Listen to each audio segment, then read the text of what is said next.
రీసెంట్‌గానే జూనియర్ ఎన్టీఆర్ కూడా ఢిల్లీ హైకోర్ట్‌కెళ్లారు. తనకు కూడా సేమ్ అంటే ఇలా నా అనుమతి లేకుండా ఏవి పడితే అవి ట్రోల్ చేస్తున్నారు సోషల్ మీడియాలో అనే ఉద్దేశ్యంతోనే ఒక పిటిషన్ వేశారు. సో, ఇప్పుడు 16 ఏళ్ల లోపంటే ఆల్‌మోస్ట్ ఇలాంటి ఏవైనా ట్రోలింగ్ కానీ ఇలాంటివి చేసేది ఆల్‌మోస్ట్ ఆ ఏజ్‌లో ఉన్న వాళ్ళే అవుతారు కదా! ఒకవేళ మన యాహ్! యాహ్! ఇండియాలో వస్తే ఇలా స్టార్ వాళ్ళు కావచ్చు లేదా వీఐపీలు కావచ్చు చాలా మంది ఇబ్బంది పడుతున్న వాళ్ళకి కొంచెం ఉపయోగకరంగా ఉంటుందంటారా? అంటే ఒకటండి మీరన్నట్లుగా సోషల్ మీడియాలో సెలబ్రిటీస్‌కి సంబంధించిన కంటెంట్ రీక్రియేట్ అవ్వకుండా ఆపటం అనేది సాధ్యపడదు. మనం గత 2 నెలల్లో చూస్తే 'ఐశ్వర్య రాయ్' వెళ్ళింది. ఇలాంటి విషయంలోనే. ఇంకొక హీరో వీళ్ళున్నారు. ఇప్పుడు 'జూనియర్ ఎన్టీఆర్' ఇలాగ వీళ్ళు కోర్టుల్ని వెళ్ళేసి మా కంటెంట్, మా ఫోటోలని మా పర్మిషన్ లేకుండా యూజ్ చేస్తున్నారని చెప్పేసి అంటూ ఉన్నారు. ఈరోజు వచ్చిన కొన్ని టూల్స్ విష్ కానీ లేకపోతే గనక గూగుల్ వాళ్ళే రకరకాల టూల్స్ ఉన్నాయండి. వాటి కొన్ని పేర్లైతే నేను డైరెక్ట్‌గా చెప్పడం ఇష్టం లేదు. సో, ఈ టూల్స్‌లో ఏంటంటే ఎప్పుడైనా ఒక హీరోదో లేదా ఒక హీరోయిన్‌దో ఫోటో అప్‌లోడ్ చేసి, ఇతనేం చేస్తాడంటే గనక ఈ 16 ఏళ్ల కుర్రాడో లేకపోతే 30, 40 ఏళ్లోళ్ళు ఉన్నాళ్ళో సో, హీరోయిన్ ఫోటో అప్‌లోడ్ చేసి, ఇతని ఫోటో కూడా అప్‌లోడ్ చేసేసి మేమిద్దరం కలిసి బీచ్‌లో పర్సనల్‌గా స్పెండ్ చేస్తున్నట్లుగా జస్ట్ లిప్ కిస్ చేసుకుంటున్నట్టుగా ఒక ఫోటో క్రియేట్ చేయమని ఒక ప్రాంప్ట్ ఇచ్చాడనుకోండి. యెస్. అది ఇచ్చేసేస్తుంది. ఎందుకంటే సింప్లీ ప్రాంప్ట్ అనేది ఏదైతే అబ్జెక్షనబుల్ బాడీ పార్ట్స్ లేకుండా ఉంటే గనక, ప్రైవేట్ పార్ట్స్ లేకుండా ఉంటే గనక, ఆటోమేటిక్‌గా ఇట్ ఈస్ రీక్రియేటింగ్ ఇట్. ఏది ఫేషియల్ ఫీచర్స్ అనే దాన్ని బేస్ చేసుకొని అదే హీరోయిన్ ఇంకొక ఈ వ్యక్తి, ఈ కుర్రాడో లేకపోతే ఒక 30, 40 ఇయర్స్ ఉన్నవాళ్ళో ప్రాంప్ట్ ఇస్తే చేసేలాగుండేది. మరి మాక్సిమం జూనియర్ ఎన్టీఆర్ లాంటి వాళ్ళు కోర్ట్‌కి వెళ్ళినా గాని చేయగలిగిందేంటి? అంటే గనక ఎవరైతే అప్‌లోడ్ చేసున్నారో, ఎవరైతే షేర్ చేస్తున్నారో అలాంటి ఒక 4, 5 ఫేస్‌బుక్ ప్రొఫైల్స్ మీదో లేదా వెబ్‌సైట్ మీద యాక్షన్ తీసుకోగలుగుతారు. కానీ వీళ్ళకి తెలియకుండా బయట సర్క్యులేట్ అవుతున్న డార్క్ వెబ్‌లో కానీ, లేకపోతే కొన్ని ప్రైవేట్ అదర్ ప్లాట్‌ఫార్మ్స్‌లో గానీ, లేదా వాట్సాప్‌లో పర్సనల్ గ్రూప్స్‌లో గానీ షేర్ అవుతున్నవి వీళ్ళ నోటీస్‌కొచ్చే అవకాశం లేదు. అంటే ఇక్కడ మనం గుర్తుపెట్టుకోవాల్సిన విషయాన్ని వాస్ట్‌గా వైడ్ స్ప్రెడ్ అవుతున్న కంటెంట్‌ని జస్ట్ మనం 1, 2 యాక్షన్స్‌తో కంట్రోల్ చేయలేం. మీరన్నట్టు సోషల్ మీడియాని పూర్తి కంట్రోల్ చేస్తే గనక అవకాశం ఉంటుందంటే, చేస్తే సోషల్ మీడియా పూర్తిగా బ్యాన్ చేయాలి ఇండియాలో. అది సాధ్యపడదు. 100కి ఓకే. 100% సాధ్యపడదు. ఎందుకంటే ఈరోజు అన్ని ఏజ్ గ్రూప్స్ వాళ్ళు ఎంతగా అడిక్ట్ అయ్యి ఉన్నారంటే, కుటుంబ సభ్యుల్ని కూడా పక్కన పడేసేసి గంటల తరబడి సోషల్ మీడియాలో ఉండేలాగా. ప్రభుత్వం ఉదాహరణకి నేపాల్ తరహాలో సోషల్ మీడియా బ్యాన్ చేస్తామని చెప్పేసి అని అనుకోండి చిన్న ఎగ్జాంపుల్‌గా. ఈ రోజు రాత్రికి రాత్రి ఉద్యమాలు మొదలైపోతాయి ఇండియాలో. సో, ప్రభుత్వాలు కూలిపోయినా కూడా ఆశ్చర్యపోవాల్సిన పని లేదు. అంటే అంత హ్మ్. దారుణమైన పరిస్థితికి వెళ్ళిపోయింది ఏంటి సోషల్ మీడియా వినియోగం. కాబట్టి సోషల్ మీడియాని శాశ్వతంగా బ్యాన్ చేయడం అనేది సాధ్యపడదు.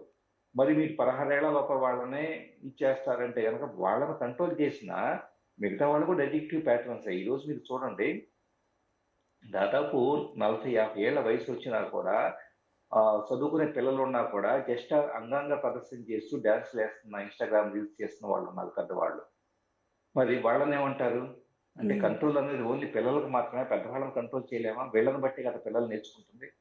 యెస్. కాబట్టి చట్టపరంగా కంట్రోల్ చేయడం అనేది ఒక యాస్పెక్ట్ అయితే గనక, ఎప్పుడు చట్టమో, ప్రభుత్వాలు చేయడం గూడా కాదు. మనం గూడా మన వయస్సేంటి? మనం ఎలా ప్రవర్తిస్తున్నాం సోషల్ మీడియాలో? యువతరాన్ని ఏమన్నా ఎంకరేజ్ చేస్తున్నామా? యువతరాన్ని భ్రష్టు పట్టించే పోస్టులు పెడుతున్నామా? లేకపోతే గనక మనం తయారు చేసే వీడియోలు ఎలా ఉంటున్నాయి? ఇదంతా కూడా పెద్దాళ్ళు కూడా జస్ట్ సెల్ఫ్ అబ్జర్వ్ చేసుకొని వాళ్ళని వాళ్ళు ప్రక్షాళన చేసుకోకపోతే గనక, ప్రభుత్వాలు బ్యాన్ చేసినా కూడా ఎలాంటి ఫలితం ఉండదు. యెస్. ఎందుకంటే, ఇదే చిన్న విషయాన్ని చెప్పి నేను నెక్స్ట్ ఇచ్చేస్తానండి. ఇదే పేరెంట్సు తమ కాలేజీ వయసుకొచ్చినా లేదా స్కూలులో చదువుకుంటున్న పిల్లల్ని పక్కన పెట్టుకొని, ఇద్దరు కలిసి డాన్స్ చేస్తూ ఉంటున్నారు. ఇద్దరు కలిసి ఎక్స్‌పోజింగ్ చేస్తూ డాన్స్ చేస్తూ ఉంటున్నారు.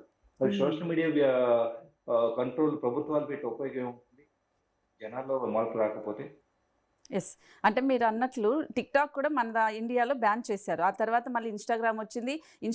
ఫేస్‌బుక్‌లో గూడా మళ్ళీ షార్ట్స్ పెట్టుకునే విధంగా, యూట్యూబ్‌లో గూడా పెట్టుకునే విధంగా ఇచ్చారు. ఇలా అది ఒకవేళ బ్యాన్ చేసినా ఆల్టర్‌నేట్ ఇంకోటి తీసుకొస్తూ ఉన్నారు. ఉంటానే ఒక్ ఉంటుంది. Yeah! Yeah!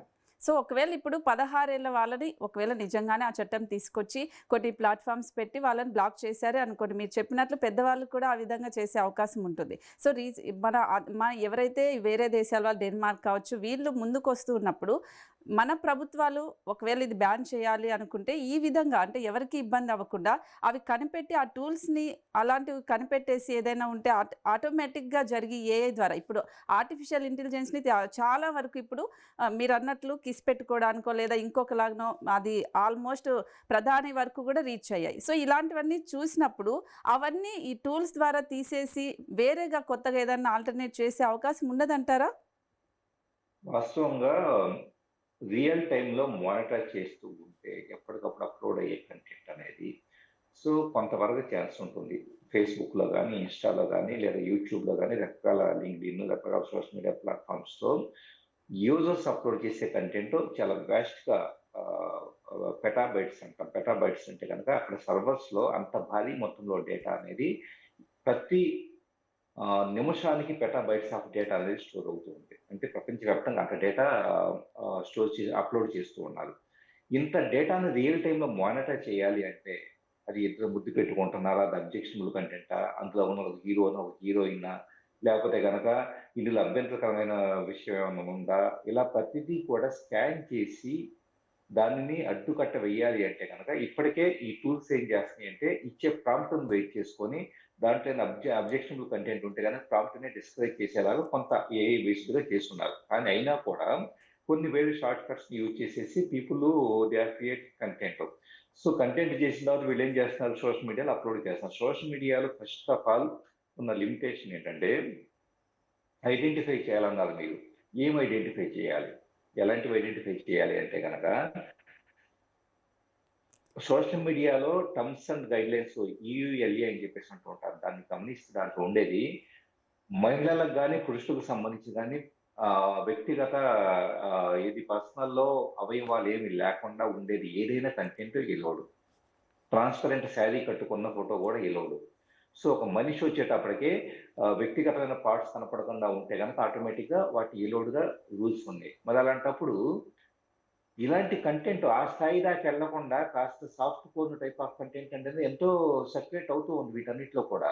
Yes. So, social media guidelines, community గైడ్‌లైన్స్‌ని మార్పిడి చేయాల్సిన అవసరం ఉంది. దానికోసము కేవలం భారతదేశం మాత్రం కాదు, ప్రపంచంలో ఉండే యూరోపియన్ యూనియన్ గాని అన్ని దేశాలు కలిసి ఐక్యరాజ్య సమితితో కూర్చొని, సో, ఇది ఇలా నడుస్తూ ఉన్నది. దీనివలన యువతరం కానీ, లేకపోతే మనుషుల మధ్య ఈ సెక్సువల్ ఇలాంటిదంతా కూడా సెన్సిటివిటీ అంతా ప్రాబ్లమ్ అవుతుందన్న విషయాన్ని ఒక మేధోపరమైన చర్చ జరిగేసి కొన్ని గైడ్‌లైన్స్‌తో మార్పు చేస్తే తప్పించేసి సాధ్యపడదు. ఎందుకంటే అప్‌లోడ్ చేసే కంటెంట్ ఇప్పుడు ఉదాహరణకి మీరు ఫేస్‌బుక్ మీరు ఓపెన్ చేసి చూస్తున్నారు.